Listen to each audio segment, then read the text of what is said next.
Good morning, everybody. I'm pleased to call this business meeting to order. Thank everybody for joining us. And today we're going to be voting, as you may know, on several different matters. One of those is S2195, Diesel Emission Reduction Act, or DERA, the reauthorization thereof, and Senator Capito and I are leading again.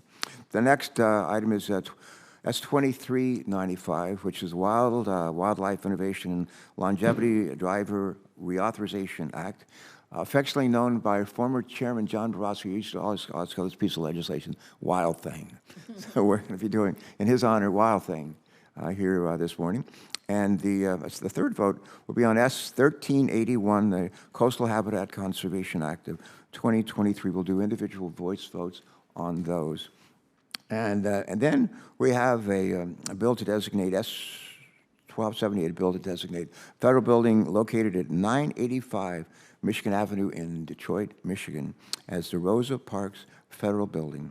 And we'll do also, combining with that bill, 16 resolutions to approve General Services Administration prospectuses, and those GSA prospectuses and the Rosa Parks naming bill will be done as together jointly by unanimous consent. Before we vote, I want to take a moment or two, if I can, to highlight a couple of the bills. One is DERA, Diesel Emission Reduction Act, and the second is the WILD Act. Since its implementation in 2005, the Diesel Emission Reduction Act has been one of our nation's most cost-effective tools for replacing, for reducing harmful diesel emissions. By incentivizing people to replace or retrofit their older diesel engines with American-made clean vehicle technology, DERA creates good-paying domestic manufacturing jobs while protecting public health and our environment at the same time. The bipartisan legislation before us today would reauthorize the DERA program for another 5 years, ensuring that it continues to provide economic, health, and environmental benefits. And I'd like to thank our ranking member, Senator Capito, very much, and for your support and leadership in working toward reauthorizing what I think most of us, maybe all of us, believe is common sense clean air program. This morning, we'll also vote on legislation to reauthorize the WILD Act, as I mentioned earlier. The WILD Act enables the U.S. Fish and Wildlife Service to promote voluntary conservation here at home, while also ensuring that the United States remains a global leader in protecting some of our world's most beloved species. The WILD Act would reauthorize the Partners for Fish and Wildlife program, which helps landowners restore habitat in all 50 states and the territories. This legislation would also reauthorize the multinational species conservation funds, helping to ensure that elephants, rhinos, great apes, tigers, and turtles continue to thrive in the wild for generations to come. Again, I want to thank our ranking member, Senator Capito, for joining me in this bipartisan conservation effort. In addition to these bills I just discussed, I'm pleased to support Senator Cardin and Senator Graham's Coastal Habitat Conservation Act of 2023. That's legislation to rename a federal building in Detroit after civil rights leader Rosa Parks, as well as the GSA resolutions before us. I will vote yes on each of these matters, and I would urge my colleagues to join us in doing the same. With that in mind, let me recognize Senator Capito, ranking member, for any remarks that she would like to make. Welcome. Thank you, Senator Capito. Thank you, Mr. Chairman. I think we have critical mass here to go proceed with the markup, so I will hold my statement until after we do the votes, if that suits you. All right. Thank you, ma'am. All right, I think we have a quorum, and I understand that Senator Cardin would also like to make a couple of brief remarks on his bill that we're considering here today. Senator Cardin. It's good legislation. Could you be more brief? And I would ask consent if I can be made a co-sponsor of the DORA bill. All right, thank you. All right, I understand we have a voting quorum present, so let's get started. First, I want to call up S2195, the Diesel Emission Reduction Act of 2023. Does any senator wish to offer an amendment to this legislation? Yeah. Senator Cardin would like to be listed as a co-sponsor. Anyone else who would wish to be listed as a co-sponsor, just let us know at the end of this markup. We'd be happy to do that. I think Senator Markey is expected to offer and withdraw amendments. Are you going to do that now or later, Eddie? When do you want to do it?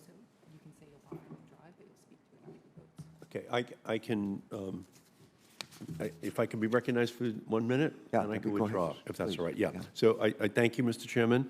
I'm speaking on Markey Amendment number 1, and I'm grateful for the partnership that comes together to create programs like the Diesel Emission Reduction Act. This is a win for air quality across America. However, I'm also concerned that we're missing a critical opportunity to support family-sustaining, good-paying union jobs right here in America. Clean technologies and clean air can and must go hand in hand with strong labor protections and good union jobs. With federal investments at the scale of $100 million, we have a duty to ensure that this public money is spent in a way that supports workers without undercutting our economy, that will keep our air clean and get us where we need to go, not just now, but for the future.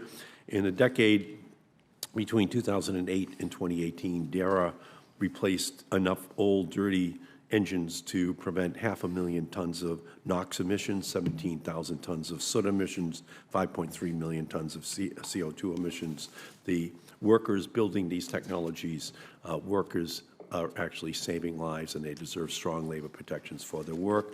I'm submitting this amendment as an urgent call to ensure our investments in zero-emissions technology benefit American union workers. And while I am not calling for a vote on this amendment at this time, I intend to work with the committee to build support for strong implementation standards for the Diesel Emission Reduction Act. So with that, Mr. Chairman, I thank you, and I ask unanimous consent to withdraw the amendment. Yeah, without objection. Thank you very, very much. I now move that the committee report S-2195, the Diesel Emission Reduction Act of 2023, favorable. Is there a second? Second. It's been moved and seconded. All in favor say aye. Aye. All opposed say nay. In the opinion of the chair, the ayes have the legislation is favorably reported. I note for the record that a quorum of the committee is present. Now we're going to consider S-2395, the Wild Reauthorization Act. No senators have filed, as far as I can tell, no senators have filed amendments. Is that right? I think that's correct. To this legislation, so we'll just report it by voice. I move that the committee favorably report S-2395, the Wild Reauthorization Act. Is there a second? A second. It's been moved and seconded. All in favor say aye. Aye. And opposed say nay. In the opinion of the chair, the ayes have it again. The legislation is favorably reported, and I note for the record that a quorum of the committee is present. Next, I want to call up S-1381, the Coastal Habitat Conservation Act of 2023. No senators have filed amendments to this legislation, and we'll just report it by voice. I move that the committee favorably report S-1381, the Coastal Habitat Conservation Act of 2023. Is there a second? A second. Been moved and seconded. All in favor say aye. Aye. All opposed say nay. In the opinion of the chair, the ayes have it. The legislation is favorably reported. I note for the record that a quorum of the committee is present. Finally, I want to call up S-1278, a bill to designate the federal building located at 985 Michigan Avenue in Detroit, Michigan as the Rosa Parks Federal Building, and for other purposes, along with 16 resolutions relating to the General Services Administration. So this would be the naming of the federal building after Rosa Park, and also the passage of 16 resolutions relating to GSA. Senator, I know we have a senator from Michigan who was, I think, instrumental in this, and so we thank you for that. As committee members know, we routinely approve GSA prospectuses by committee resolution. The resolutions we consider today are for GSA leases throughout our country. Members have had the opportunity to review these documents. I believe both the resolutions and the federal building naming bill are non-controversial. Therefore, without objection, we'll consider S-1278 and the 16 GSA resolutions en bloc and by voice vote. I move to report these items favorable. Is there a second? A second. All in favor say aye. Aye. All opposed say nay. In opinion of the chair, the ayes have it. The legislation and the resolutions are favorably reported. I note for the record that a quorum of this committee is present. That concludes committee's votes as part of today's business meeting. I thank everyone for their participation. Thank you especially our dual ranking member. I'll now recognize any member who would like to speak on any of the matters Can I just we have ask voted consent to on. put statements in the record? Oh, yeah, please, sure, go right ahead. Yeah. All right. Mr. Thank you. Chairman? Go ahead, Yeah, yes, okay. please. Yeah. Yes. I'm going to Thanks, everybody. thank you all, briefly talk about the bills that we just passed. I'm very happy that DARA has been moved and unanimously approved. Obviously, it helps us replace old equipment with modern low-emission technologies. You were the original co-sponsor of this bill in 2005, and I'm glad that we can continue this good work. The WILD bill, or the Wild Thing bill, I'm proud to co-sponsor also with you, Chairman Carper. and also the 1381, the Coastal Habitat Conservation Act, which I thought we'd passed last year, but I guess we got it kind of close, and then hopefully we'll have better luck on the full in the full Senate. So anyway, the Wild Act extends a number of important programs to promote conservation, and the Coastal Habitat obviously codifies the existing Fish and Wildlife Coastal Program. It's important that programs that are already receiving appropriations, like the Coastal Program, are properly authorized by this committee. This bill of Senator Cardin and Senator Graham does just that. We did just consider the Rosa Park renaming, which I'm very much in support of. I would like to speak a little bit about the 16 GSA resolutions to address the needs for Department of Veterans Affairs, the EPA, and NOAA. I allowed these resolutions to be considered, but I want to make it abundantly clear that the status quo of federal property management by GSA is very unacceptable. Recently, the GAO reviewed the utilization of 24 federal headquarters buildings in the D.C. area. Of the 24 reviewed, 17 used an average of 25% or less of their building's capacity. Sounds like a colossal waste of money to me. These buildings cost billions of taxpayer dollars to operate and maintain regardless of their usage. So I look forward to working with GSA to closely examine the needs of our federal agencies and provide them with adequate space while removing any excess or waste in our federal buildings portfolio. As I've said many times, Mr. Chairman, this committee has a long track record of bipartisan legislation and success for the American people, and I want to thank you for your partnership and collaboration. Would you just repeat that, what you just said about vacancy? I The thought you said vacancies, 23. yes, Just the repeat that again. GAO study showed that they reviewed 24 federal headquarter buildings, I believe, in the D.C. area. And of the 24 reviewed, 17 of those agencies used an estimated average of 25 or less usage of their building's capacity. That's not the number of people in, that's how much of the actual building they're using. And I think we need to take a good hard look at this maybe into the fall. Thank you. As actually a senior member of the Homeland Security Governmental Affairs Committee, we work very closely with GAO, Gene Dodaro, the Controller General. This is something that I'll be interested in talking with him about and his team, and invite you to join us. Thank you. You bet. I understand that Senator Markey has a bit more to add. Thank you, Mr. Chairman. Please go right ahead. Thank you, Mr. Chairman. I would say, Mr. Chairman, over the next year, I would really appreciate it. I think all the committee members would as well, just to let us know which building in Wilmington, Delaware, you want named as the Carper Building. So actually, there's. I think I can get you the votes for that, but I think you have to pick the exact piece of real estate.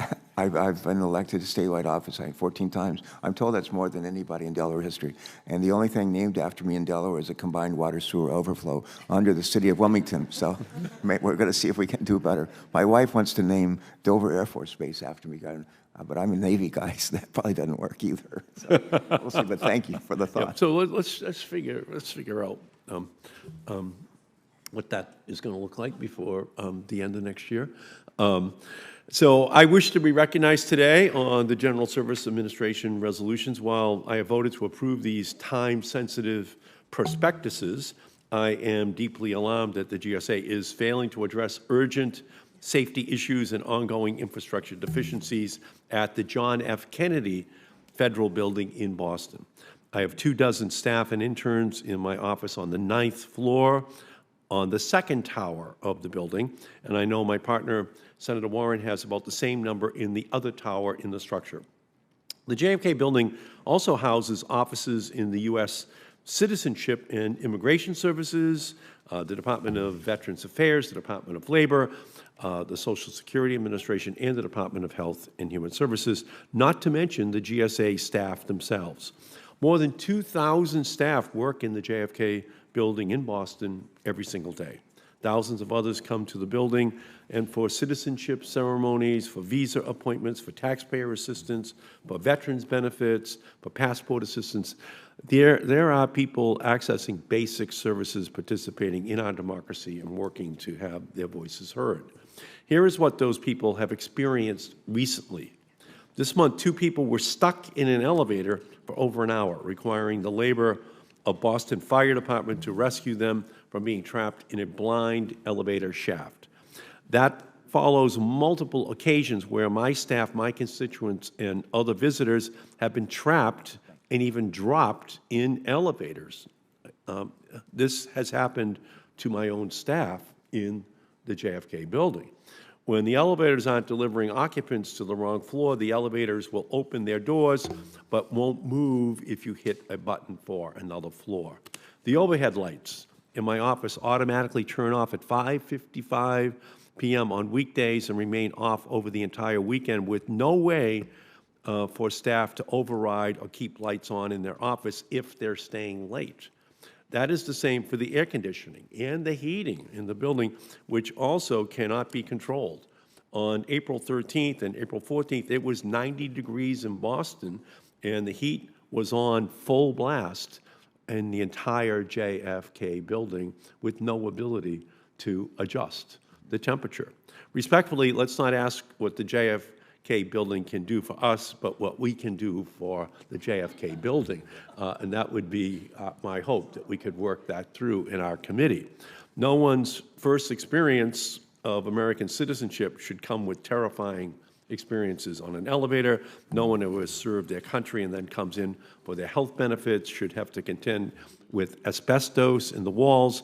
No one who is working day in and day out in support of the American people should have to work in the dark and without climate control because their office is falling apart. I will be following up with the GSA with a detailed list of questions regarding the status of the improvement, repairs, and upgrades to the JFK building. And until I receive satisfactory answers to these questions, I will have concerns and hesitation about moving other resolutions for the GSA. So I thank the chairman for his and his staff's willingness and the minority staff's willingness to engage with me on this important issue, and I look forward to resolving these concerns. Thank you. Thank you so much for that always interesting commentary. I don't know who writes your material, Eddie, but it's really good. By the way, I like that Wow thing. There we go. All right. So we're still in our business meeting, and I think before we close out of it, I want to again thank our members who've joined us today for voting on these important bills. I want to thank our staffs who've really done a lot of work to make this a smooth and easy business meeting to go through. For some final housekeeping, I want to ask a unanimous consent to submit for the record letters of support for the legislation our committee approved today.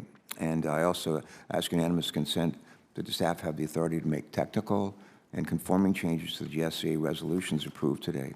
And is there objection? Hearing none. I want to thank everyone for your participation with that. The business meeting portion of our day is adjourned. And now let's proceed, if we could, to the morning's hearing. And now I call up our panel of witnesses. Please take your seats.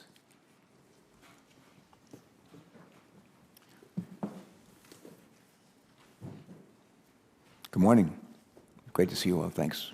Thanks so much for joining us. I want to make sure I have everybody's name pronounced correctly. Is it Ajay or AJ? Ajay. Ajay Kochar. Craig Boswell. Kitty McElroy. Kitty. And Charles Pelican. All right. Thank you all for your willingness to join us today as we discuss what I think is an increasingly important topic, and that is electronic waste. What do we mean by electronic waste? Electronic waste, or e-waste as many call it, consists of various electronic products, including televisions, including home appliances, batteries.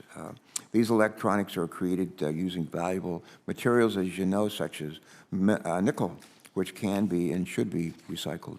As some of you also know, recycling has been a lifelong passion of a number of us on this committee, including me.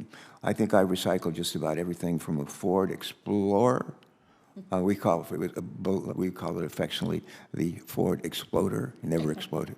But it used to be my wife's vehicle, and then passed down to her son Christopher, passed down to Ben, and I finally took it without telling my wife one day. It was probably about 15 years old, and I took it to a place that had it recycled, and they gave me a check for, I think, like $900. And this was Martha's car. I never told her about the $900, so please keep it quiet.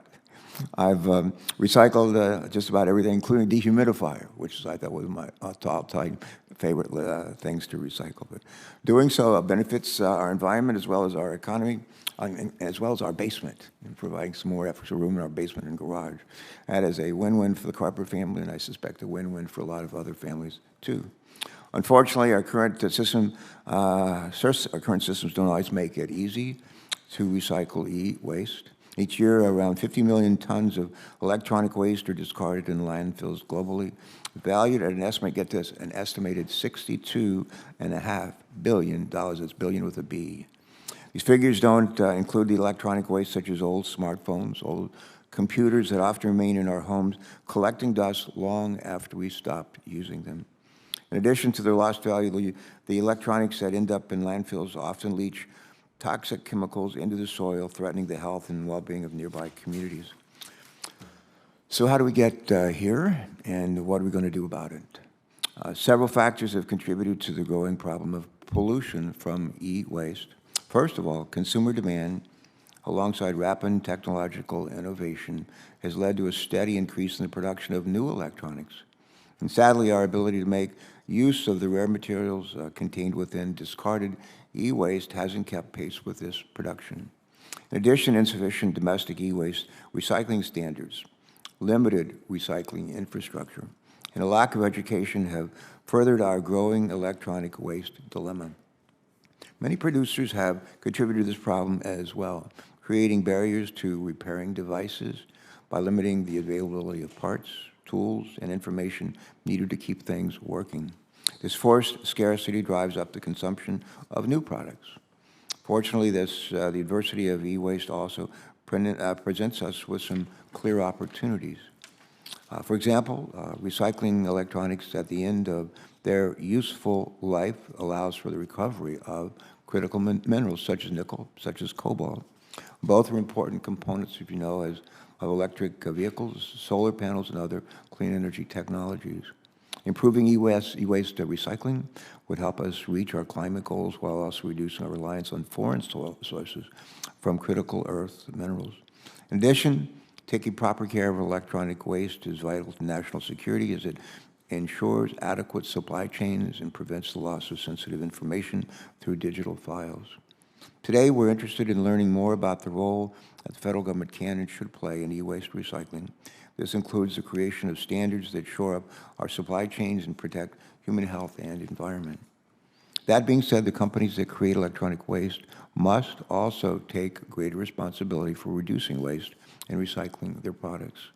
We're already beginning to see innovation in this space. As we'll hear today, Cycle is pioneering battery recycling technology that allows us to recapture critical minerals. In addition, Human IT is employing furbishing techniques that extend the life of electronic products. And from experience, we know that when industry, environmental groups, and all levels of government join forces to address our environmental changes, we all benefit. As co-chair of the Recycling Caucus with Senator Bozeman and with Senator Capito and others, I know that most Americans want to do the right thing when it comes to e-waste disposal. And still, they are often unsure of where to go or, frankly, how to do it. Unfortunately, many municipalities either don't accept electronic waste through curbside recycling programs, or they don't offer e-waste recycling at all. Consumers are limited to manufacturing take-back programs or have no option but to put their waste, their electronics in the trash. We now have an opportunity to improve e-waste recycling, and I believe we are.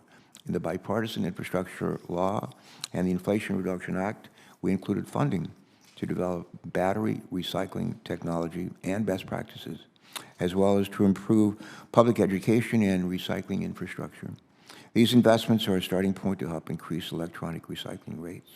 In addition, the Recycling and Composting Accountability Act legislation that I introduced with Senator Capito and with Senator Bozeman, and that this committee advanced unanimously in April, would take a close look at where materials are being lost from circularity. This critical information would help improve how we recycle electronics.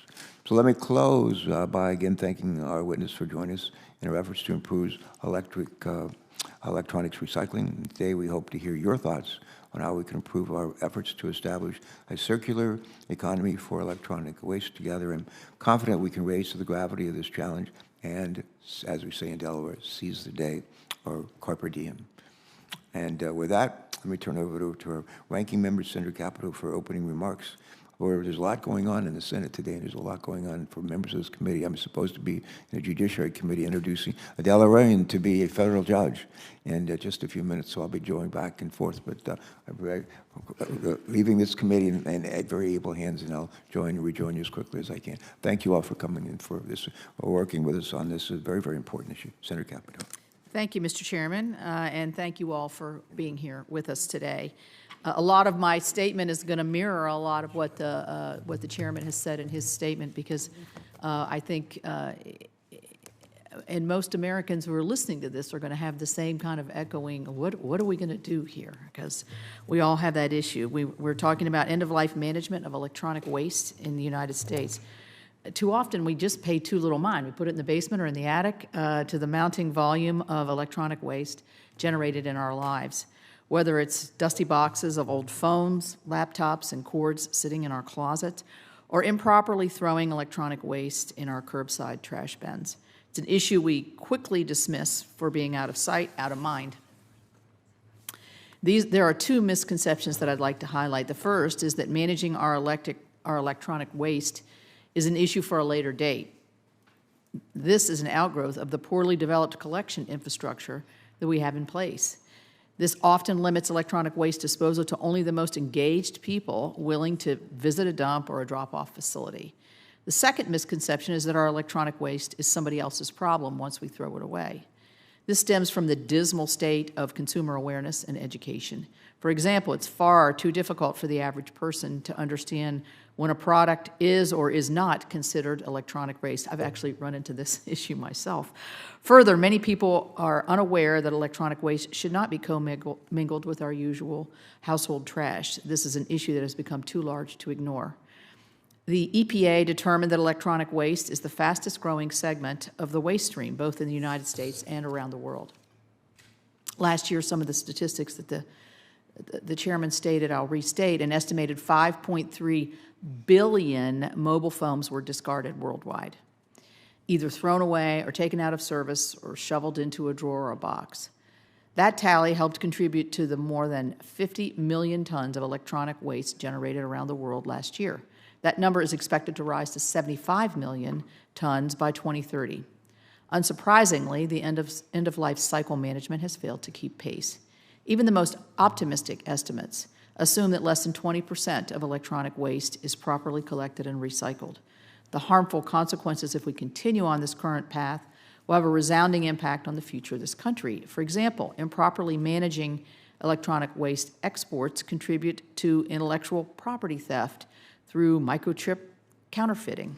Further, China's recently threatened to curb exports of critical minerals abroad, and that makes the dim reality of China's dominance in rare earth mineral extraction perfectly clear. Taken together, these developments threaten our nation's military readiness and economic competitiveness. Electronic waste also poses a challenge to public safety and the environment.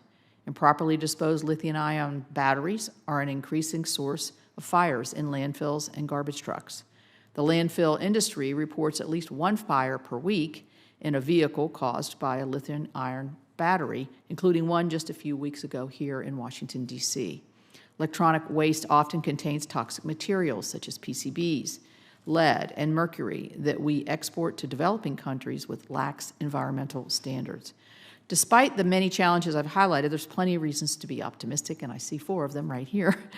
By reducing our reliance on overseas mineral production and enhancing our domestic recycling efforts, we can bolster our national security and reduce potential vulnerabilities.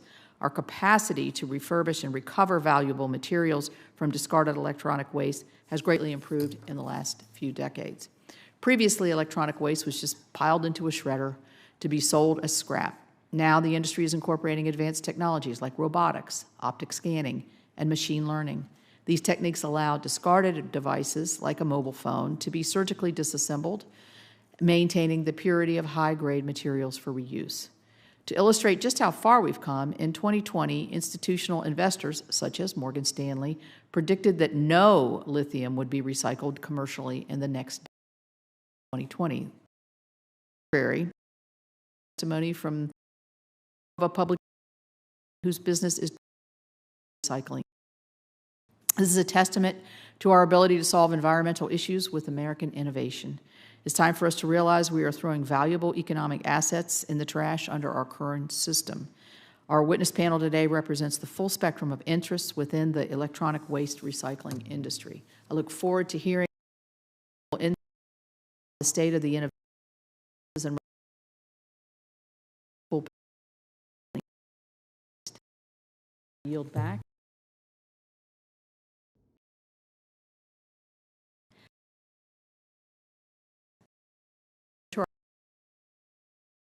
That you all are who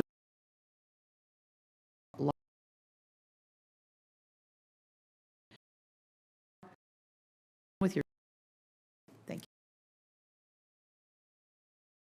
Thank you.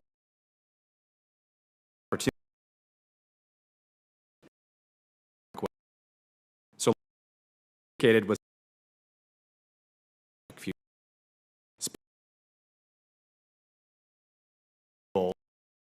and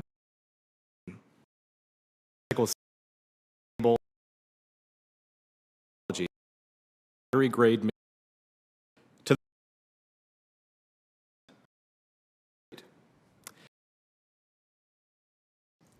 the first step facilities currently Arizona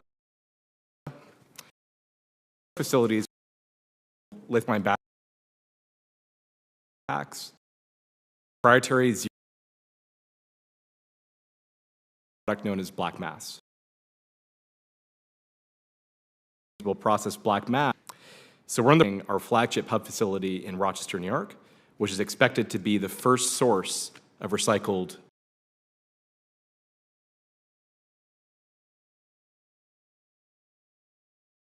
battery-grade lithium. Announced a conditional commitment to Li-Cycle for a $375 million loan to help finance the construction of our hub via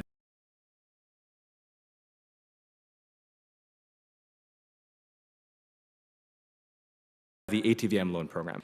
This facility, once completed, will be one of the largest sources of lithium in the U.S., whether for mining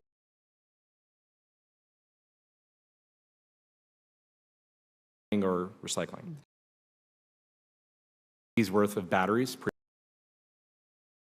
share that during 1,000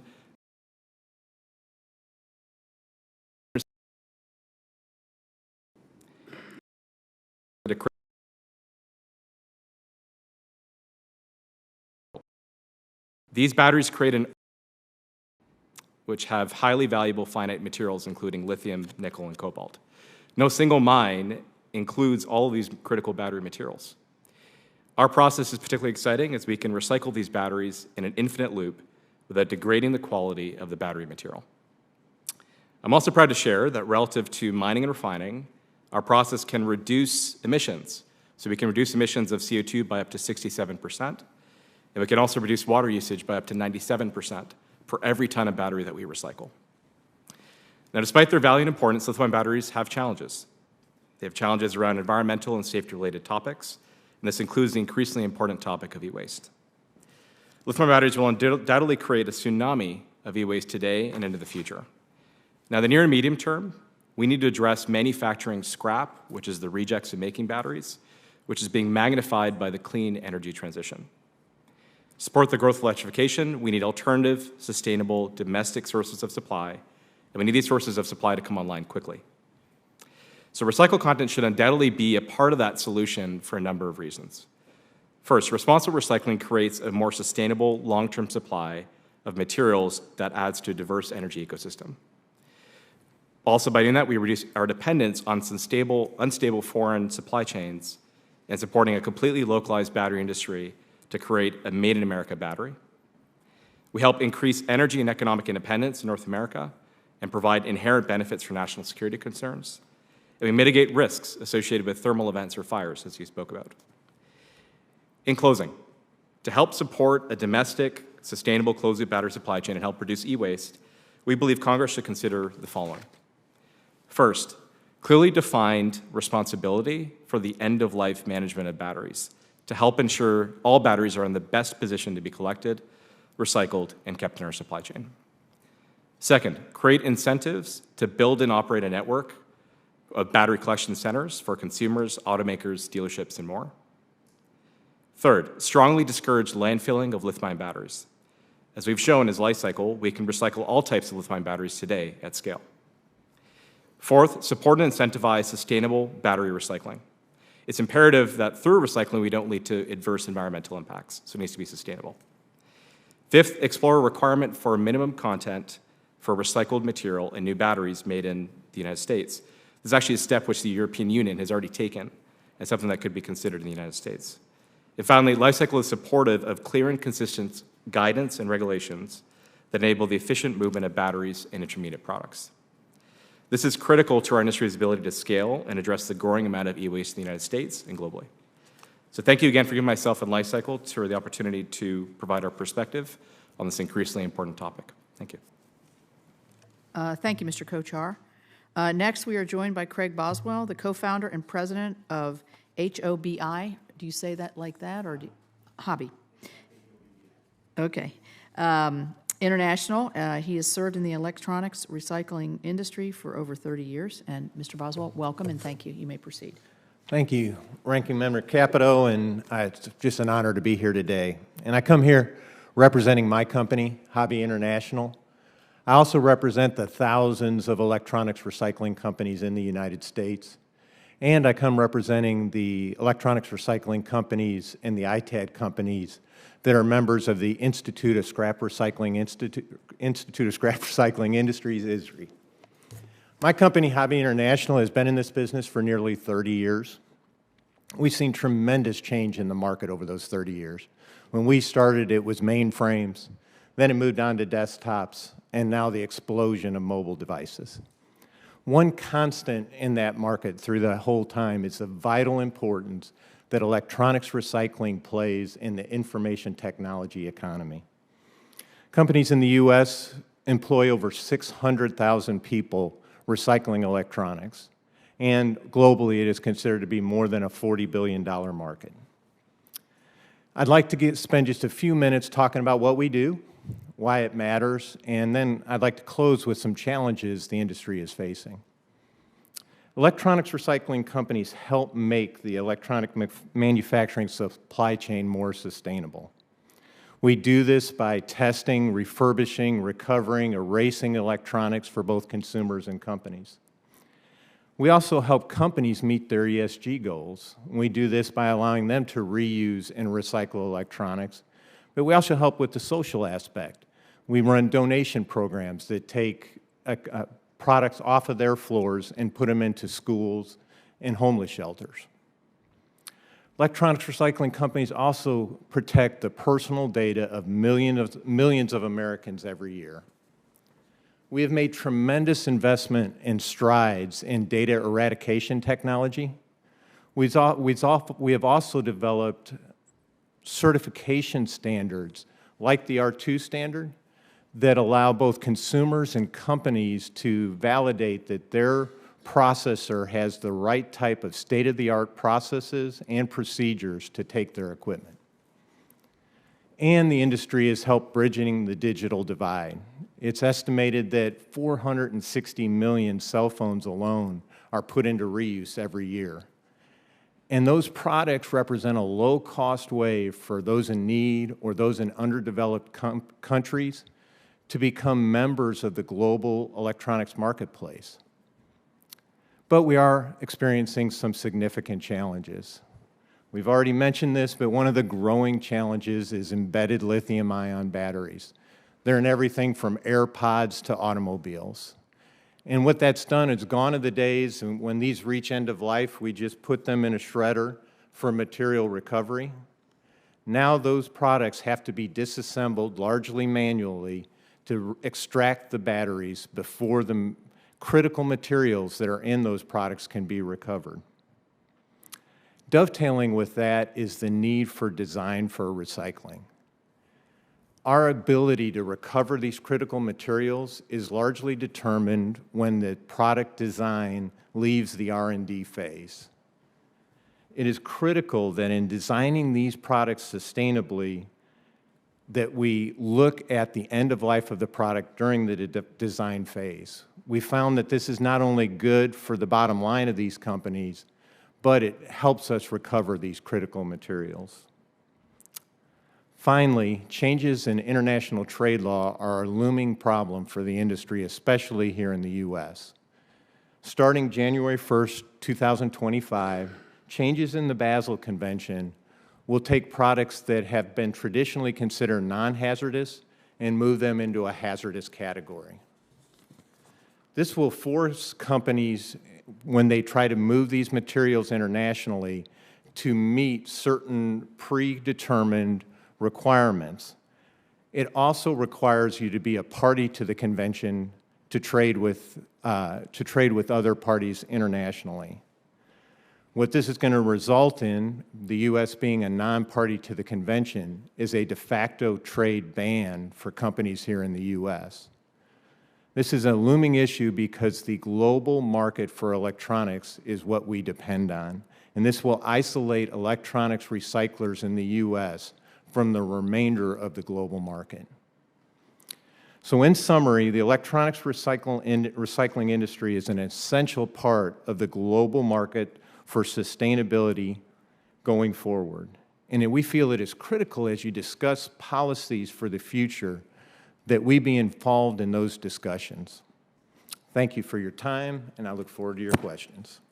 Thank you, Mr. Boswell. We will now turn to Kitty McElroy, who serves as the President and Director of the Maryland Recycling Network and is the Project Manager for the Northeast Maryland Waste Disposal Authority. Ms. McElroy, thank you for coming. Good morning. Thank you, EPW Committee. My name is Kitty McElroy. I'm here to speak from my experience as a project manager for electronics recycling contracts at a state agency, the Northeast Maryland Waste Disposal Authority. I'm also here as president of the Maryland Recycling Network to highlight where our network has identified room for policy improvement. So I hope to provide some context for what exactly the public sector has been facing over the past 10 years regarding electronics. So why is electronics recycling needed? Waste rates are increasing, and many local governments in Maryland, for example, are already shipping waste out of state due to limited landfill capacity. Recovery of electronics is also a safety priority, since electronics, specifically lithium-ion rechargeable batteries, are more likely to cause facility fires if not separately collected and safely stored, due to impacts from compaction vehicles and equipment when moving waste. There are benefits to reducing our reliance on foreign supply and mining operations, and instead recovering these precious metals domestically, since global demand continues to grow due to the jewelry, electronics, and auto industries. Keeping heavy metals from electronics out of landfill leachate is also beneficial, as there are costs to treating it at water treatment plants. Electronics recycling also contributes to local job growth, and when funded properly, can eliminate disposal fees to local jurisdictions. How programs are currently managed. In Maryland and many states, most municipal electronics recycling is managed by local jurisdictions. Their existing infrastructure, drop-off sites, staff, historical knowledge, public education, and procurement procedures allow them to run these programs efficiently. Some have even implemented curbside collection for electronics. However, electronics recycling is generally not cost-free, especially for bulky TVs and computer monitors, which dominate the municipal stream. Managing hazardous components, such as lead and mercury, and providing on-site capacity, storage, infrastructure, transportation, equipment, labor, and recycling certifications contributes to a net cost. Local jurisdictions in Maryland generally fund these programs through local taxes, general funds, enterprise funds, special revenue funds, and tipping fees. 25 states, plus the District of Columbia, have a variety of electronics laws, some requiring funding and/or collection to be provided by manufacturers. The remaining states have no electronics laws. As it has been well documented in industry news over the past decade, many state laws fall short. Thus, the bulk of electronics end up at municipal drop-offs, with the burden, operational obligation, and cost left to local government. This is especially true in Maryland. Over the past decade, many of these programs have closed in the state, or at least partially, due to a lack of funding, meaning that many governments are forced to landfill electronics, notably TVs and monitors, as the only alternative. Beginning calendar year 14, after the electronics recycling market crashed, only 4 of 8 authority members were able to continue their full programs, amounting to over 5 million pounds a year of TVs and monitors landfilled, rather than recycled. For authority members, in fiscal year 23 and 22, it has cost over $900,000 a year to run these programs. Currently, only 7 of 23 counties in Maryland are able to provide permanent recycling for all electronics at no cost upon drop-off for residents. Proven solutions that can function as a national model. No matter how well this market recovers, it will always be subject to unpredictable commodity markets, recession, and inflation. The public sector needs a sustainable source of funding, especially for rural communities that are far away from processors, and for jurisdictions with limited resources to manage full-time programs. Many stakeholders believe we need a national solution. At a minimum, I believe we need a national Congress-chaired work group with reps from local and state government, nonprofit EPR experts, recyclers, producers, retailers, and certification bodies to review existing best practices. The work group could look at replicating what works and provide a streamlined, cohesive set of policy recommendations. A few laws in states like Connecticut and California could provide this framework. They function exceptionally well in terms of funding and administration, including manufacturer, retailer, and recycler requirements. Some nonprofits already administer programs on behalf of state departments and are experts in doing so, which could be explored nationally. There are certainly many in this field who would be willing to work on this. Thank you for your interest in taking this first step at improving our electronics recovery on a national level. Ms. McElroy, thanks so much for your, I apologize for having to be out of the room. We're nominated judge for Federal District Court in Delaware, and I needed to be there to introduce her to the Judiciary Committee. But I'm glad I got to hear the very detail of your statement. I've read it and look forward to doing the same with the witness statements from our other witnesses. Okay. I always like to make sure I pronounce people's names right, so I would pronounce your first name Charles. But correct. Their second name, however, is it Pellicane? Correct. Pellicane, very good. Executive Vice President of Business Development and Operations at Human IT, right? Is that where you pronounce it, Human? That's right. Human IT. Mr. Pellicane has joined us today to share perspectives on reuse, on refurbishment, and an equitable access. So please proceed, and we look forward to what you have to say, and then to ask some questions of all of you. Thank you. Thank you, Chairman Carper, Ranking Member Capito, and the distinguished members of the committee for this opportunity to testify today. My name is Charles Pellicane, and I'm the Executive Vice President of Business Development and Operations at Human IT. Human IT is the country's largest digital equity organization with 175 employees and interns in 10 states, primarily in California and Michigan. We are also an active member of the National Digital Inclusion Alliance, a AAA certified vendor with the National Association for Information Destruction, and a member of AFTER, the Alliance for Technology Refurbishing and Reuse. While promoting digital equity is our primary focus, we sustain ourselves by providing IT asset disposition services, or ITAD services, to businesses and organizations. Thus, we solve two problems with one solution. We solve the problem of e-waste by partnering with corporations, government agencies, community groups, and other organizations to collect and process unwanted technology. We used refurbished technology, and the revenues from that service supply free and low-cost computers and monthly internet plans for students, seniors, and families. Because our model promotes reuse over recycling, we not only keep e-waste out of landfills, but we also create positive social impact in underserved communities. We hire from within the communities that we serve, and in doing so, we create unique, future-proofed job opportunities. Our entry-level employees receive hands-on training in technology repair, IT, tech support, and e-commerce, and their roles come complete with full benefits, health insurance, paid time off, and a 403(b) retirement savings plan.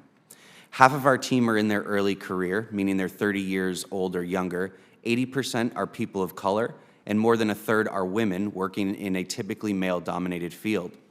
In many ways, human IT is a working example of how conscious capitalism can create equitable opportunities, develop workforce skills, and reduce environmental impact all at the same time. Every day, we work to empower people and protect the planet. Today, I am asking you to address the market's failures in recovering aging consumer electronics, advocate for reuse and circular economy policies, and support the Secure E-Waste Export and Recycling Act, and implement the Computer for Veterans and Students Act of 2022, also called the COVES Act. Currently in the United States, no single e-waste refurbisher or recycler can achieve significant market share due to a patchwork of state and local policies and the high costs associated with recovering, transporting, and processing electronics products. There is little to no extended producer responsibility, which puts the responsibility for recycling onto individual consumers instead of manufacturers. Nearly every city and state has a different approach. Many do not even consider electronics within their recycling goals and simply point consumers to hazardous waste facilities instead of a safe and easy collection site. At this time, it is not viable for human IT to scale our public-facing collection services because the value of household consumer technology depreciates quickly and because of other factors like planned obsolescence, restrictive design features such as glues and screws, and the absence of a right to repair. As a result, as much as 65% of consumer electronics are not even recycled, let alone reused. Unfortunately, this lack of recycling and reuse puts the United States in a troubling position. We are heavily reliant on imports of many materials, such as cobalt and lithium, which are essential for manufacturing advanced technologies. Supply chains for many of these minerals are also vulnerable to various risks, such as foreign government actions. We can reduce our dependence on foreign supply chains by first reusing and then recycling our electronics domestically. E-waste contains a significant amount of valuable metals and also hazardous substances. Therefore, it is considered both as an economically sound secondary resource and an environmentally problematic one. When we think of electronics within a circular economy, it is imperative to think of the inner loops of the circle and not just the outermost loop of recycling. Those inner loops include maintaining devices and prolonging the life of technology, reusing and redistributing working devices, and refurbishing and remanufacturing non-working devices.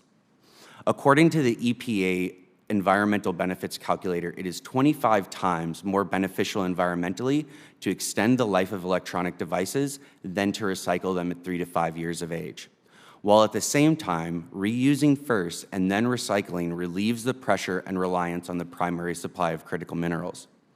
Therefore, the proper recycling and processing of electronic waste presents an opportunity to stabilize the critical minerals market and provide proper disposal and treatment of a hazardous waste stream.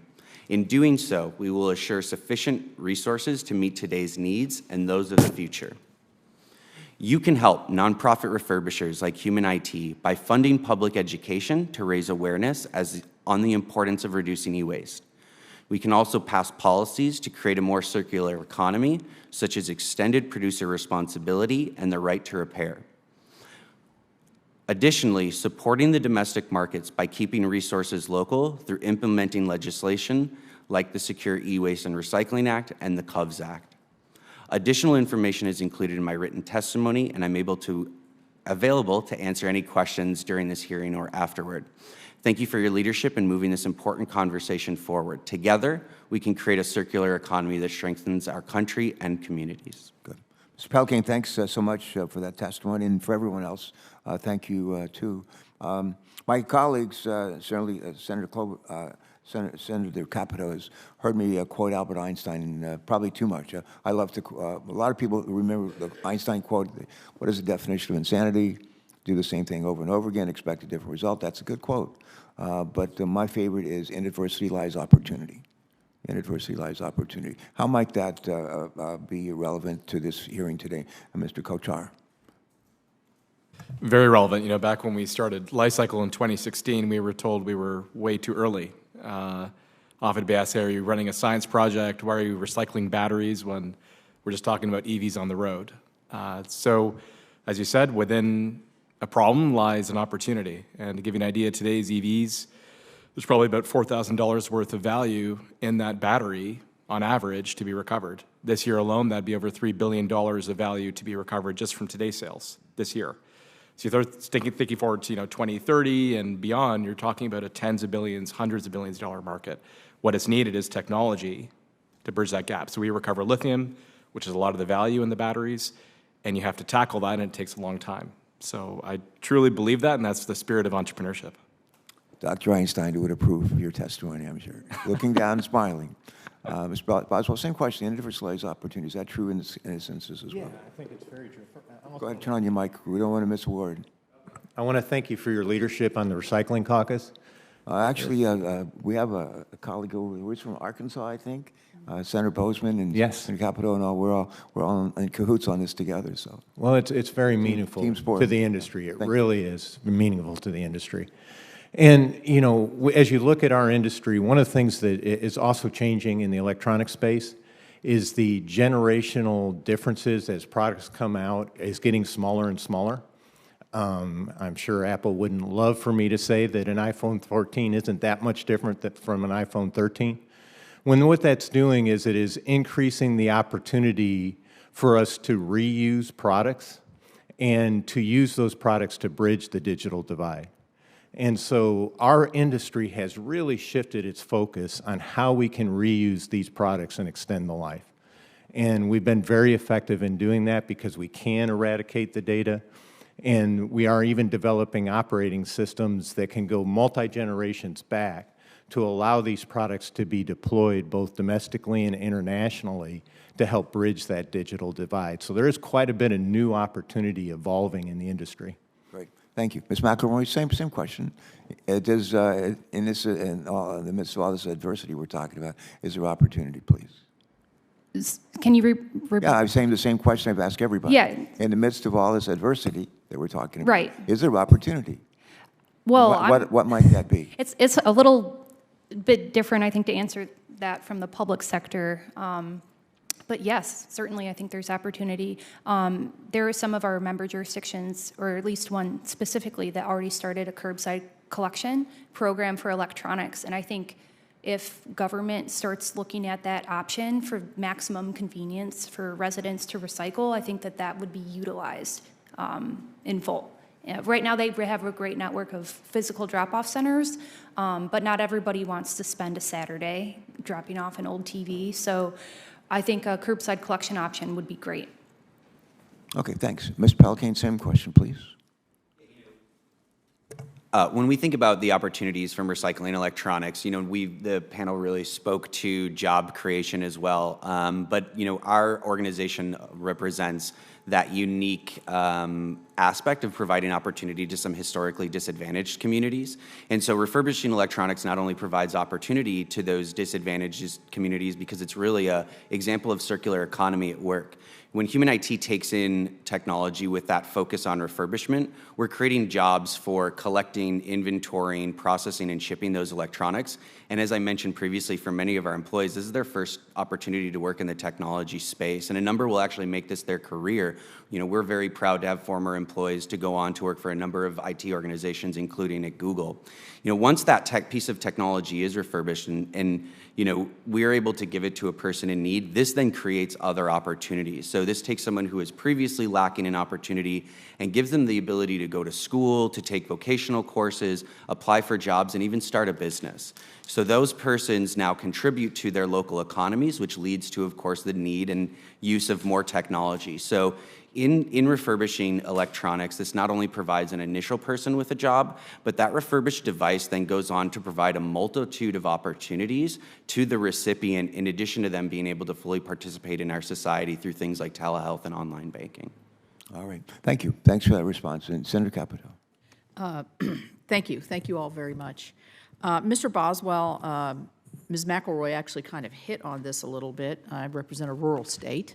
We can't even sustain the recycling much for paper or tin can, things that we've been doing for years because the economic model is not there. How would you envision improving the accessibility of e-waste recycling to rural America? I mean, do you have suggestions there? Yeah, I think one thing that's unique about the electronics recycling space that's somewhat different than other recycling space is the barriers to entry are very low. My company, my sister and I started our company. We started it with a few thousand out of savings, and we used a borrowed desk in the back of somebody else's warehouse. So it is scalable. The vast majority of companies in the industry are very small mom and pop operations. I think the key to making that work is allowing those entrepreneurs that are in these rural areas. I live in a rural area as well, probably not as pretty as West Virginia, but I live in a rural area.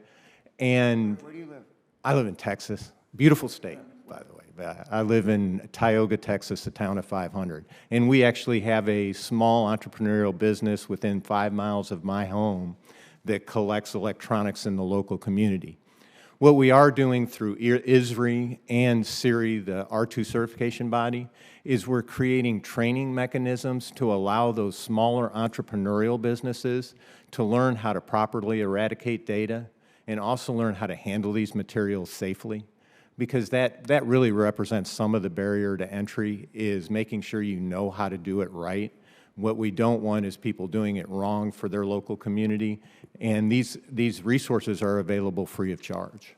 So would you say there's enough of a economic model at the very end to sustain these businesses? Yeah, where they develop that economic model is reuse. Right. And, in rural communities, often you have a gap with people affording reasonable electronic products, and they kind of bridge that gap between, let's say, the school and some of the community members to do that. It's always going to be small. When we started, we only worked, a few miles around where we were, but it can be done at a very small scale, but it has to be done right, because otherwise people won't trust to use that service. Right. Let me ask you another question. In your testimony, you mentioned, just for clarification for me, you mentioned that it would be helpful that when these products are being created, that the consideration for the reuse and recycling should be on the front end rather than at the back end. Or is that occurring now or not?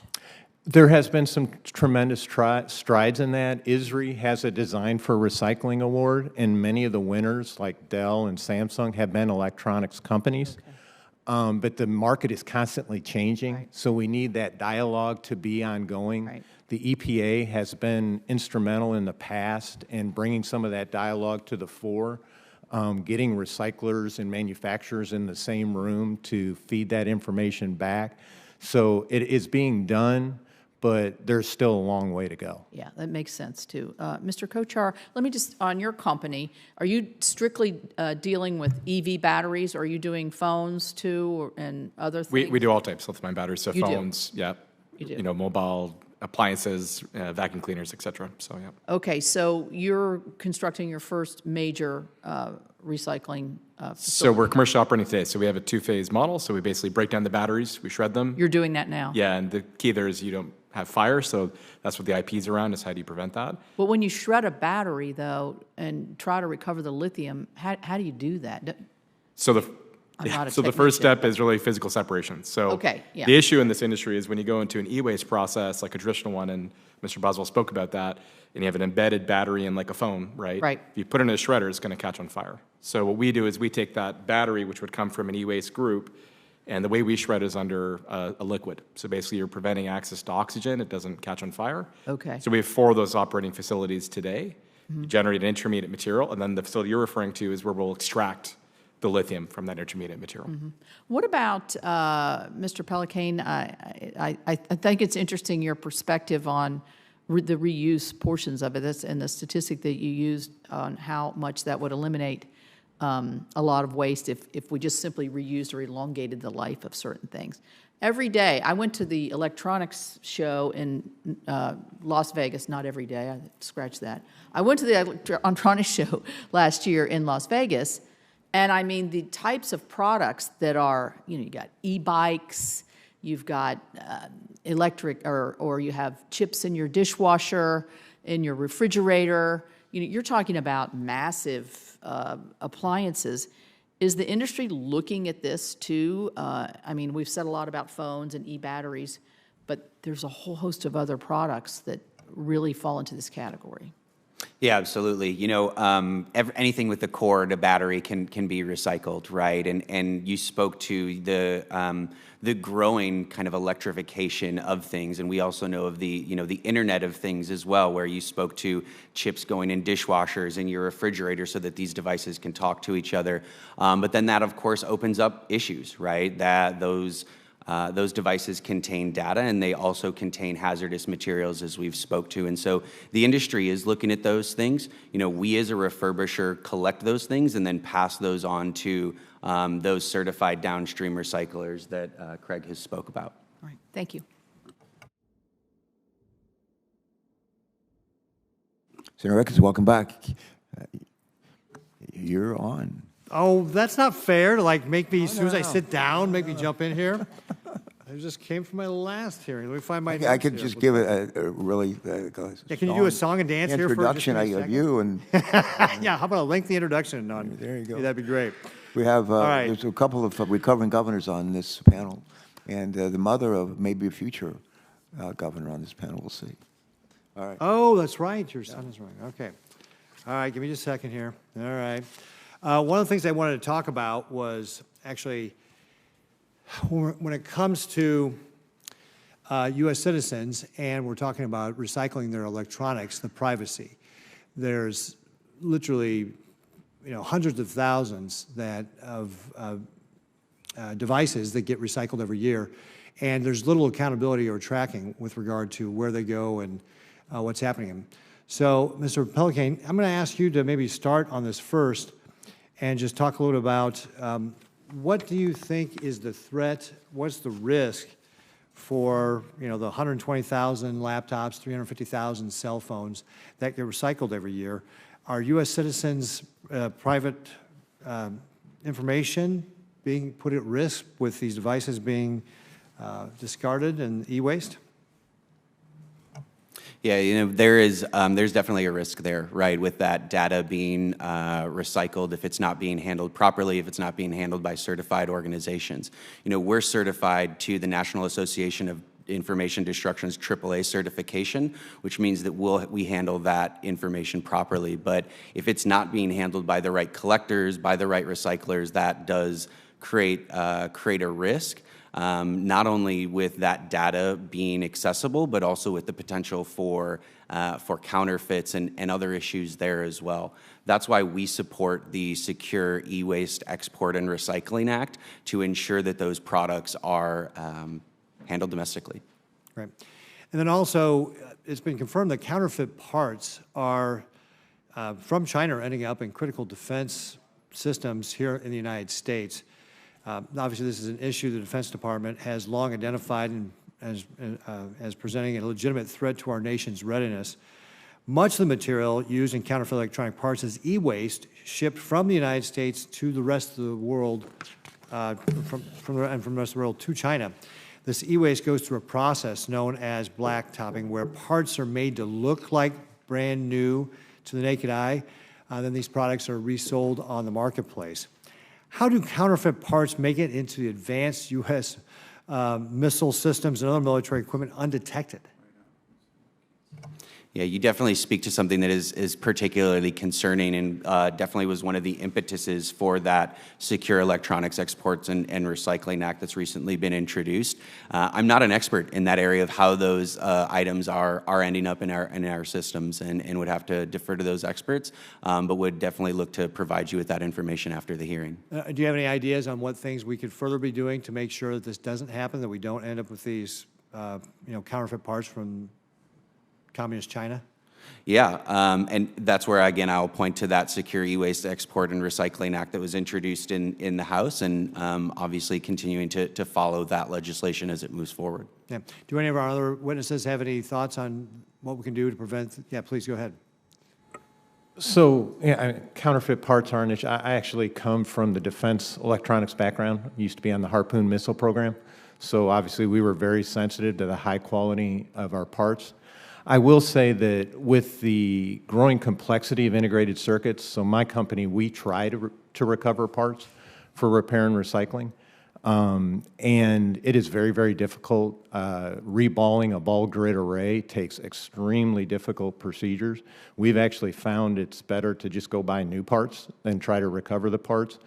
And I think what you'll see in China is a lot of those counterfeit parts are really commercial grade parts made at poor facilities that are remarked because it is just too expensive to take these parts and actually get them to new condition. It's a significant challenge to do that. You know, hopefully in the future, we will get better at recovering ICs because it would actually be much more sustainable. And, you know, to combat that, at least, you know, when I was in the defense business, you know, 100% testing on parts was something that we required. Yeah, because isn't it, if you're trying to refurbish these things and it's not a super clean room, just a small particle of dust can... Well, even worse is on a ball grid array, the connections are so close together and you have to get those each reballed, and it is a very, very difficult and expensive process. Mm-hmm.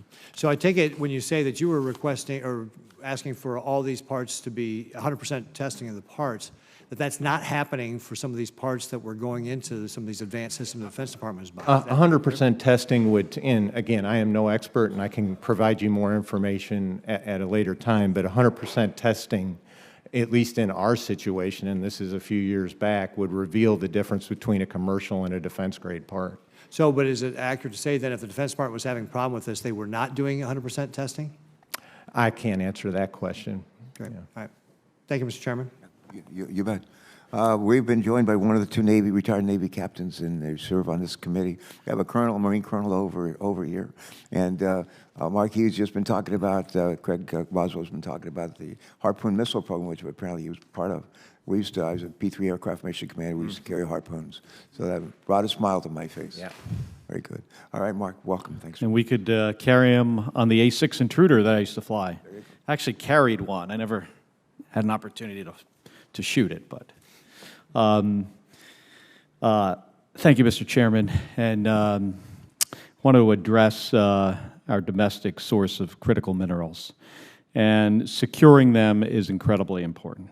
I mean, it's not just to support, you know, growing domestic industries like battery manufacturing, but also for our national and economic security.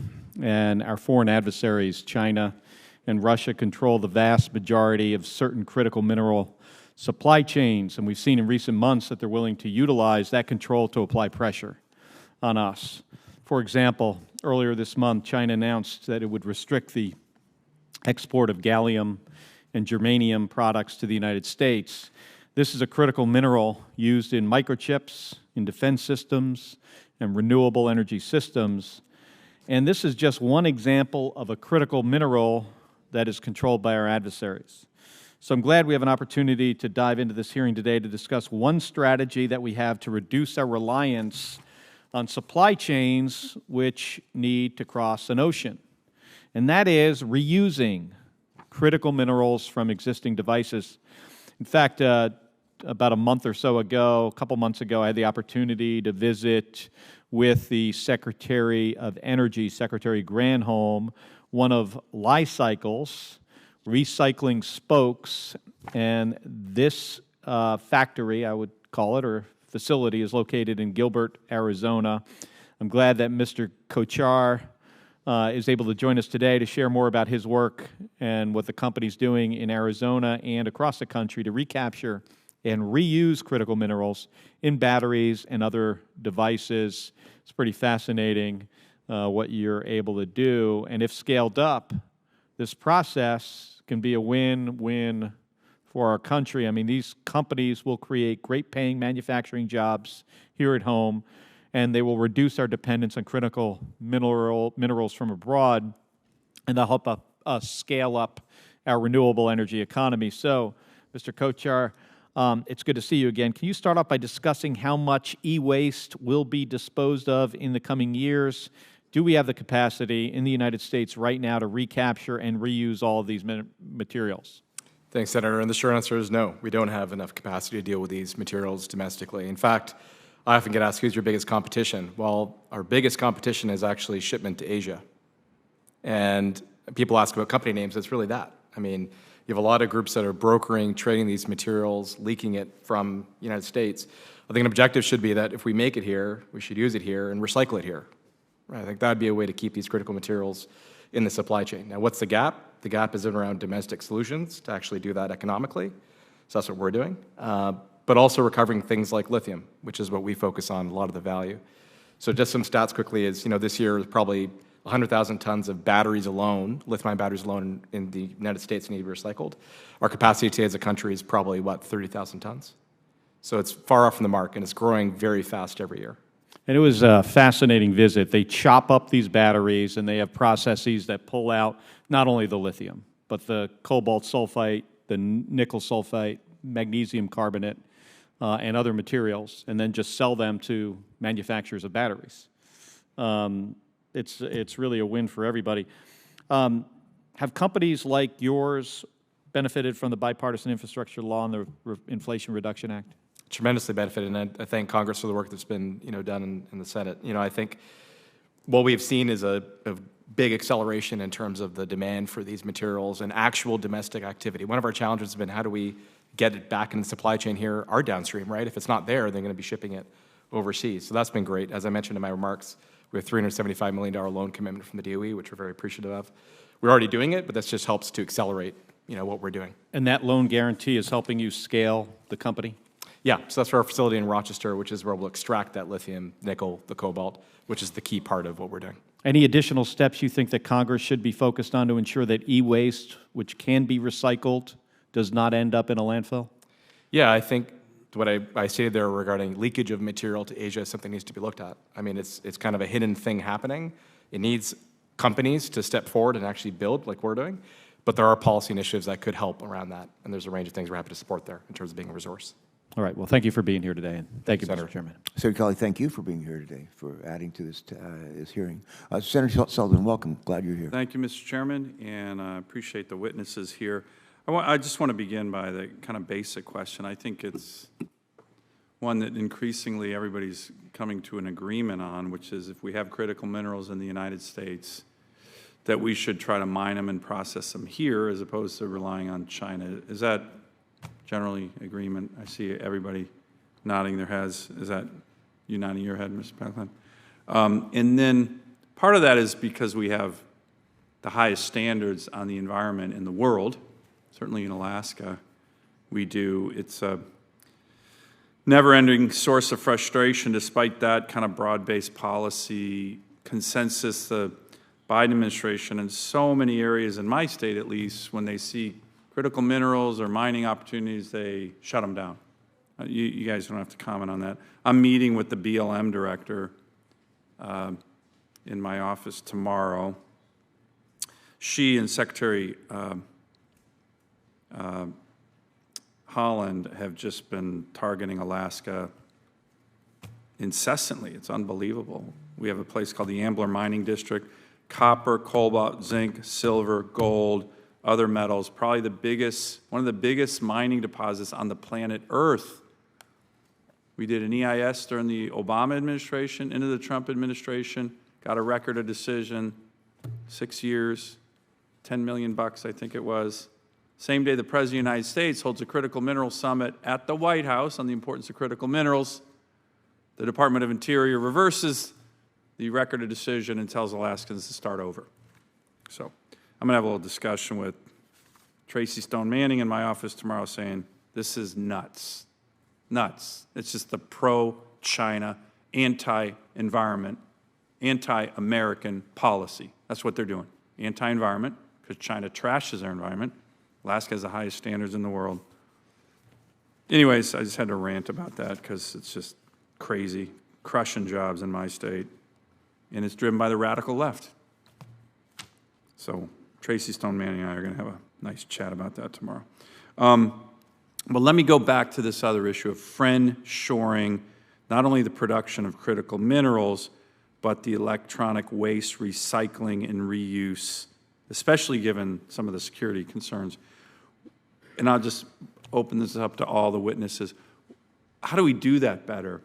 Right? We're in the electronic waste recycling, that if we can't do it all here, and I agree with that previous comment, that we're doing that within the collection of our strong allies. And yes, making sure China's not in that loop, because then we become vulnerable. What's the best way to do that? And I'm assuming everybody on the panel of witnesses agrees with the importance of doing that. So maybe, Mr. Kochar, we'll start with you and then just go down the line. Yeah, I think there's two sides to it. I think on the corporate side, company side, you need innovation. And so we started our company 7 years ago because we didn't see a path for recycling lithium. And as Senator Kelly mentioned, we also get nickel and cobalt and other things too. So it's a long journey. It's not easy.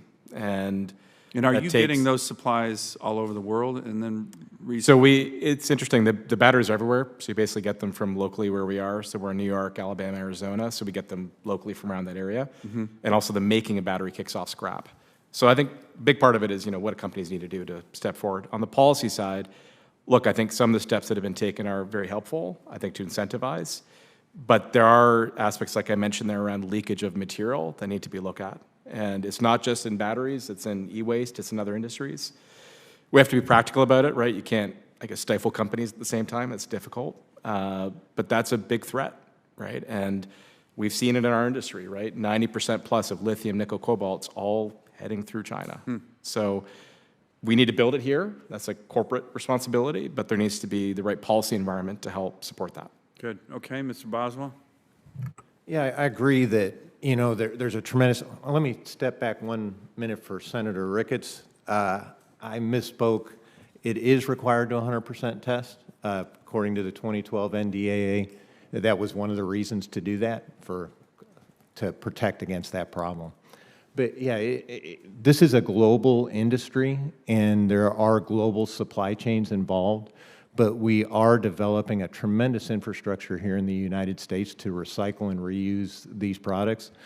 Companies like mine are constantly looking for new ways to make that path easier for consumers.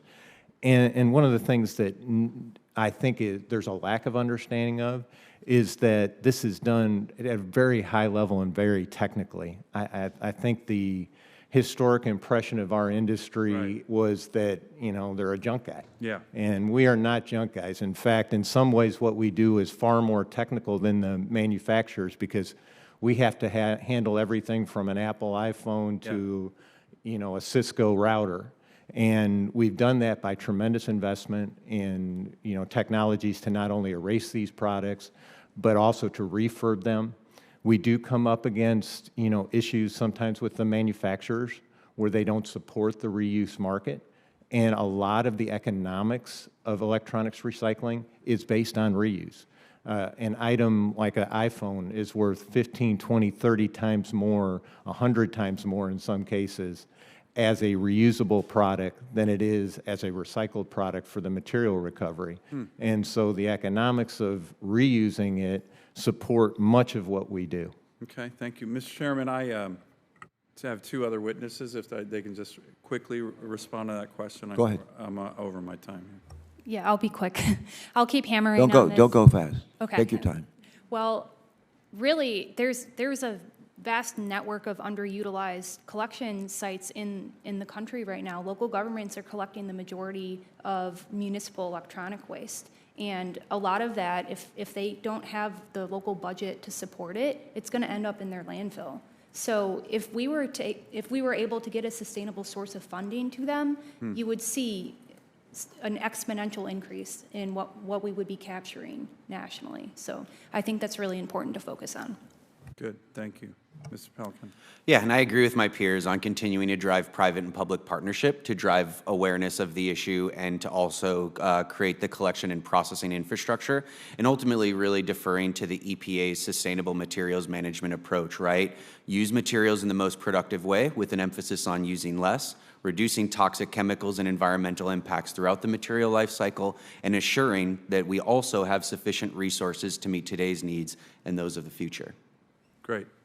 Thank you, Mr. Chairman. No, you bet. Thanks, thanks so much for being here. And I understand that you and Senator Whitehouse are partnering on some aspects of what we're talking about here today. That's good. Oh, yes, sir. I'm That's good. continuing to do that with him. Great, thanks. Mr. Kochar, your name has been pronounced several ways today. It's been Kochar and Kochar. What do your parents call themselves? You had it the first time, Mr. Kochar. You got it. Kochar. Kochar, yep. All right, thank you. Thank you.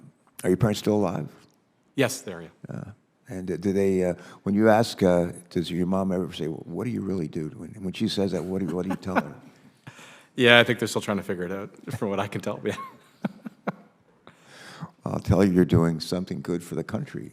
And We hope. For the planet, I think. I think the planet. In your testimony, you mentioned the industry's need for clear and consistent regulations that govern the movement of batteries and recovered materials to and from battery recycling facilities. That interstate movement of materials is predominantly regulated by provisions in the Resource Conservation and Recovery Act, affectionately known as RCRA around here, which governs the disposal of solid and hazardous waste. Here's my question. Given the technological advancements that have occurred in, I think, about a half century since RCRA was enacted into law, as well as the development of new industries such as lithium-ion battery recycling, do you feel that existing federal laws currently provide the direction that life cycle needs to operate domestically? Yeah, I think with any growing industry, you're going to have a whole host of emerging issues, right? And I think that's what we're experiencing in not only e-waste and then a subset of e-waste being lithium-ion batteries, and also, of course, in EVs. And there's some very practical things, right? It's how do you move these materials? What are they classified as? We take in battery input of all types, everything from small batteries in your phones to battery manufacturing scrap. And then we make these intermediate products that Senator Kelly was talking about that he's seen, which contains the cathode, the anode from the material, the copper, the aluminum. And so we make our way through, but as you can imagine, and as you just alluded to, these regulations were written for a very different world, right? This innovation hadn't happened at the time. So look, I think there are some known areas that need clarification. We support, regulatory clarification around this, and it'll help the industry to scale and address this issue of e-waste, and we're happy to be a resource as you folks look at that. All right. A follow-up question I think you may have answered this already, but what clarifications or updates to existing statute would help create a reliable environment for private investments and job creation in the recycling sector? I think you may respond. You already spoken to that, but anything else you want to add? Yeah, I think it's really around the classification of what is a waste, what is a product, what is it derived from, and within waste there are different classifications. These are very valuable materials. I quoted there very quickly before, $4,000 an EV battery that can be recovered through the materials. These are valuable, critical material resources, and they're richer than any mine, right? And they're available above ground. So that's, I think, the area that needs a lot of clarification, and we support, getting some added regulatory certainty around that. Okay, good. Thank you. Thank you.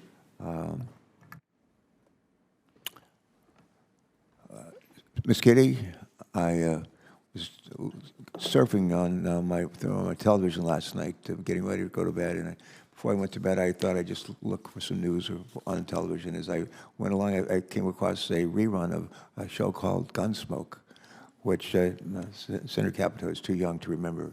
But as recently as last night, I heard your name, and I thought, how ironic is that? Now we hear Harpoon missiles, and this is going back in time. Senator Capito, if you'd like to jump in, you're welcome to, and I have some more questions, but feel free. Yeah, I just have one issue. I talked about it in my opening statement, and this is the potential for fire with the lithium-ion batteries. So Ms. McElroy, how are you all handling that in Maryland? And then I'll ask everybody else if they have some suggestions here. I think there are a couple ways to answer that. Right now, I think local governments are in sort of a reactive position. I know they've taken measures to do, for example, site checks of their electronics that are stored on their collection sites at the end of each day, just to ensure that something hasn't, short-circuited to cause that fire. What I've heard is sometimes, or maybe more often at some sites than others, they'll leave for the day and the fire will start slowly, and then they'll see video footage of overnight fire that is spread from electronics. That's more of an incident on when it's sitting in a stored container, but I think the biggest issue is when these electronics are being put in the waste stream by residents, and they're being compacted by on the tipping floor when the trash truck unloads. So right now, they're mainly just having to react to that. They're told to have fire departments basically on call. Some sites are training their employees to use the fire extinguishers that are on site. Some are told to wait because of the potential chemical concerns, to wait for the actual fire department. So I think it's kind of all over the place with how people are reacting to this. I had another point, but it slipped my mind, so I'll end with that. Well, Mr. Kochar, you said in your either in your testimony or response that you have a different method for preventing the fire, because I guess water is not what you put on a lithium battery fire. So how would you respond to that, and how do we eliminate that risk? I think there's a couple of areas. I think particularly in e-waste, it's really hard because the batteries are embedded in the devices. I think of old Nokia phones. You could take the battery out. Can't do that anymore, right? It's waterproof almost in some ways usually. So that's the first step, and companies like Mr. Boswell's have to deal with that, and then we get the lithium-ion battery feed. Now, the way we shred is under immersion of a liquid. That's part of what we've patented, but it basically prevents fire. But again, if we know what we're getting, right, we're set up to handle this material, but in other cases they're not, and that's where the issue arises, is if you don't know, then you have the potential for fire. Mr. Boswell, do you have a response to the fire potential? Yeah, I think the point he makes is valid, is that, companies in this industry that have had to deal with this problem, we're, making a lot of strides in doing this safely, investing in training. ISRI provides training on how to handle batteries safely. Our companies themselves, we make a focus on how our employees should handle them safely. The biggest issue is when they get into a stream other than a stream to an e-waste processor. I think some of the education funds that were out there in infrastructure for recycling, it would be well served to help educate the public on the difference between the electronics recycling stream and a municipal recycling stream. Right. Mr. Pelicane, do you have a comment? Yeah, just really echo the sentiments of my colleague Craig here. As a nonprofit refurbisher, we follow all local ordinances and as well as industry best practices. But as Craig speaks to, the issue is, of course, when our employees that are trained, or employees like Hobby's organization that are trained, are handling those. And so really investing in that public awareness that Craig spoke to, and then also the infrastructure that Kitty spoke to be able to handle those things within municipalities. Well, I'd just like to thank all of you. I'm going to admit, when I saw, when we had the topic of our hearing, I thought, is this going to be very interesting? And, it is very interesting because it really impacts everybody at every level, but, here in government, obviously, but in our garages, in our closets, and other places, and it's only going to get worse. And I think, the economic model has got to be there, and I like the idea of a lot more reuse rather than just, removing it and disposing of it, because that's never going to get any better either, and it's just going to accumulate. So any way we can be supportive, I'll take your suggestions. I think, Mr. Kochar, you lined out some really interesting ones, and then Mr. Boswell got into the trade issue, which sounds like an enormous issue and could be quite painful to fix as well. So anyway, I just want to thank you all very much. I appreciate it. Thanks for coming in.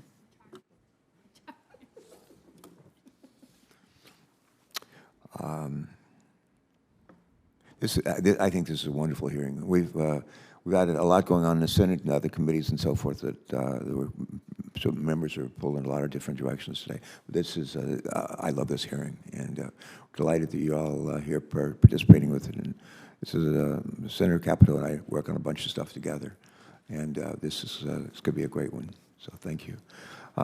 If I could, a question for Ms. McElroy, please. And it deals with municipal programs, which we talked about a little bit already. But you mentioned in your testimony that consumers predominantly dispose of electronics at municipal drop-off sites. And my question is, what is the benefit of having municipal programs collect electronics for recycling?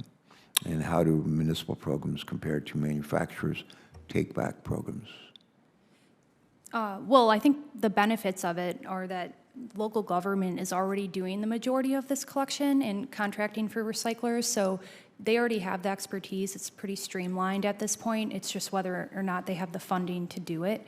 Another benefit is because the general public is already, I would say, well-trained. They know to look up their jurisdiction's program if they have an end-of-life electronic that they need to get rid of.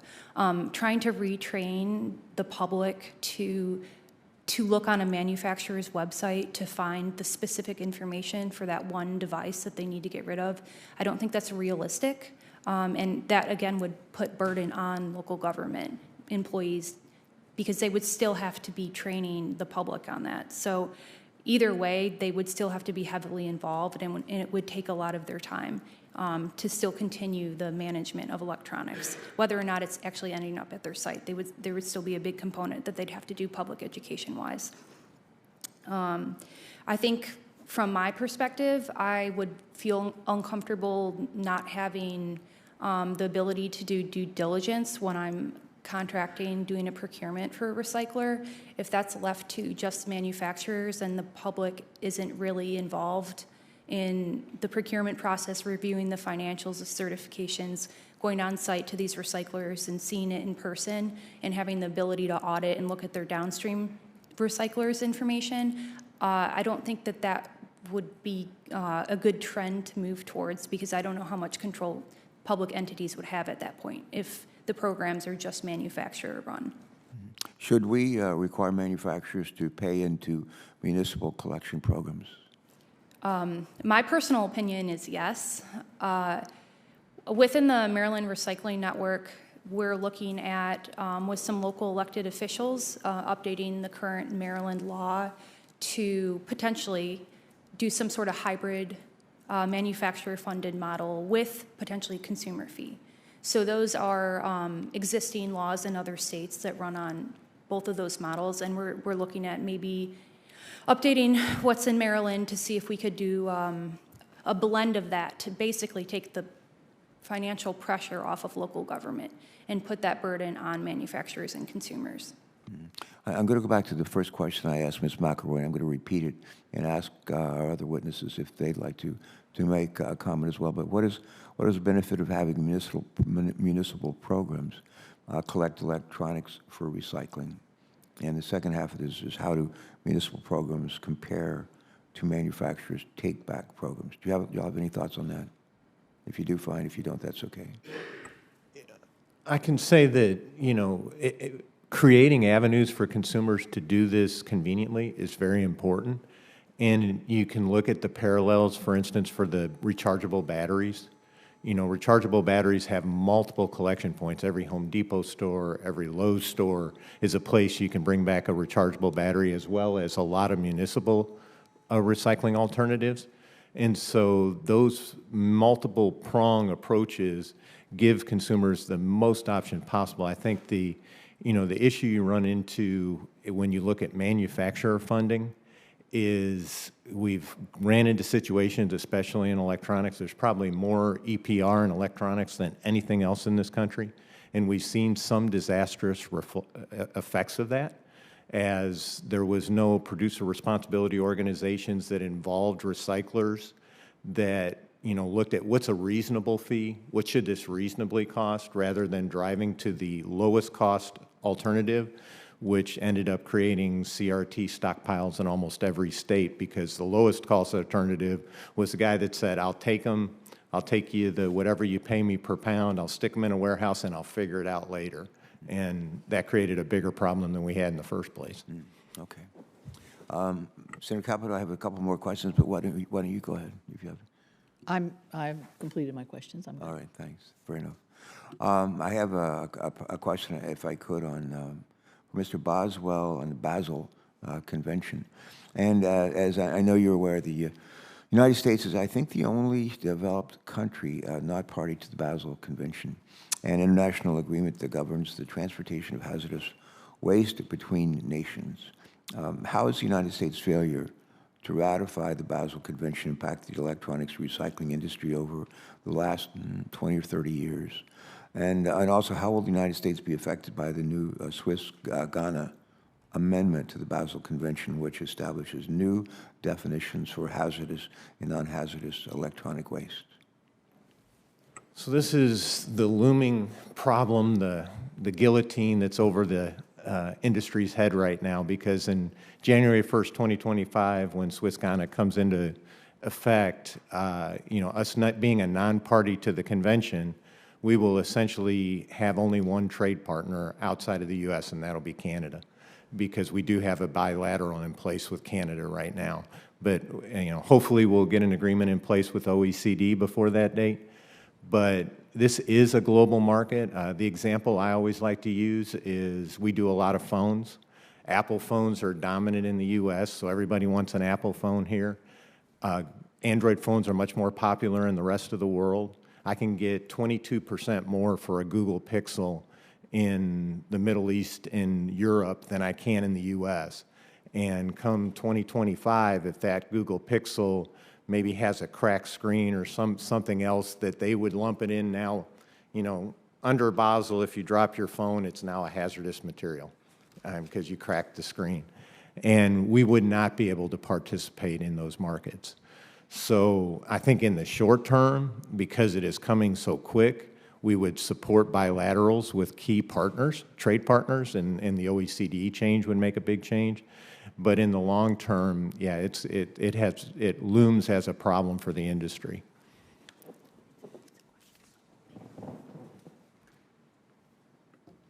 I think my last question will be a question for the entire panel, for all four of you.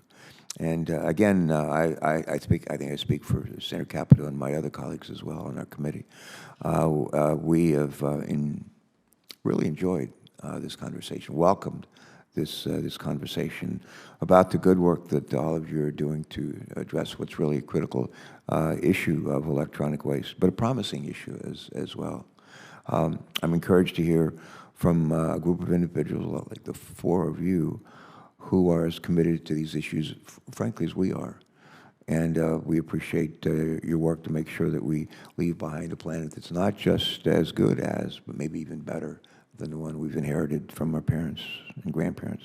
I want to give each of you the opportunity to share with us maybe 2 or 3 key actions that you think Congress should consider to improve electronics circularity, shore up our domestic supply of critical minerals, and address the link between reuse and providing access to digital products that fuel modern life. Let me just say that again. I want to ask each of you to share with us 2 or 3 key actions that Congress should consider to improve electronics circularity, shore up our domestic supply of critical minerals, and address the link between reuse and providing access to digital products that fuel modern life. Mr. Pelkane, would you like to go first? Yeah, thank you.